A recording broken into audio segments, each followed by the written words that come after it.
السلام عليكم، ازيكم عاملين ايه؟ يا رب تكونوا بخير. النهارده معانا ستاير بنركبها اهو. دخل عليا عريس قال لي انا عايز ركنه وعايز ستاير. خدت المقاسات، عملت له الركنه وخدت مقاسات الستاير وعملتها له. وزي ما انت ما شايف اهو انا بركب. انا هوريكم النهارده الستاير والمره الجايه هوريكم الركنه. ده اللي انا واقف عليه، ده بف من الركنه اللي عملناها. فتعالوا كده هقف معايا 5 دقايق بس هفرجكم الستاير دي طالعه عامله ازاي. زي ما انت ما شفت كده انا ركبت الحوامل وبركب القماشة البيضة اللي تحت. سهلة وخفيفة في التركيب وفي الخلع وفي الغسيل. ما هتاخدش معاك 5 دقايق، هتخلعها وهتغسلها وهتركبها تاني. زي ما انت ما شايف هو انا بركب الستارة التقيلة. دي الستارة اللي هي بتبقى بره، والابيض ده اللي بيبقى جوه. دي ستارتين. ده شباك كبير شوية بتاع مترين فانا عملته ستارتين. زي ما انت ما شايف كده انا ركبت الحوامل وركبت الستارة في قلب المواسير وعلقت اهو. زي ما انت ما شايف كده يا باشا، ده جنبين. هخرم بقى. هخرم هنا عشان اركب العلاقة اللي بيركب فيها الشرابية اللي بتدي شكل الدوران. هخرم الجنب ده والجنب ده. وهركب الشرابية.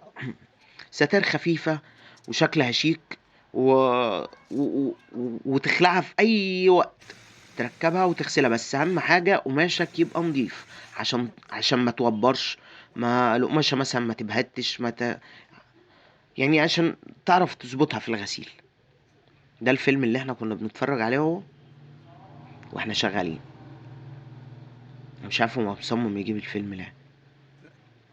اهو زي ما انت ما شايف كده يا باشا انا ركبت الشرابيات. هو كده بيعيد اللقطة تاني، انا بعيد لك اللقطة تاني عشان تتفرج ايه زي الناس. انا كده بركب الحوامل اهو. هركب الحوامل اللي هي بتاع الشرابية. انا جايب شرابيتين صغيرين كده اللي هو دي القطة دي، بس شكلها شيك اهو. زي ما انت ما شايف هفرط البيضة وهلم الستارة هتديني شكل الدوران. هي المساحة صغيرة بس يعني حلوة، عاطية شكل رقيق. مش عارف هو مصمم برضو يجيب الفيلم اللي احنا كنا بنتفرج عليه اهو. زي ما انت ما شايف كده يا باشا عطتني شكل رقيق وكلاسيك للستارة ومش مكلفة. انا عامل فيها شرابية زي ما انت ما شايف كده، فرنش اللي هو الفرنش ده. الشراشيب عاطية شكل هادي على حسب الزبون. في ناس بتبقى عايزة فرنش وناس بتبقى عايزة سادة. فانا عطيت فرنش كده على حسب الزبون. هو عطاني شكل وانا مشيت له عليه. ودي الشباك الصغير. الشباك الكبير انا واخده حتتين، انما الشباك الصغير انا واخده حتة واحدة. زي ما انت ما شايف اهو. ده الشباك الصغير. انا بركب حواملي اهو.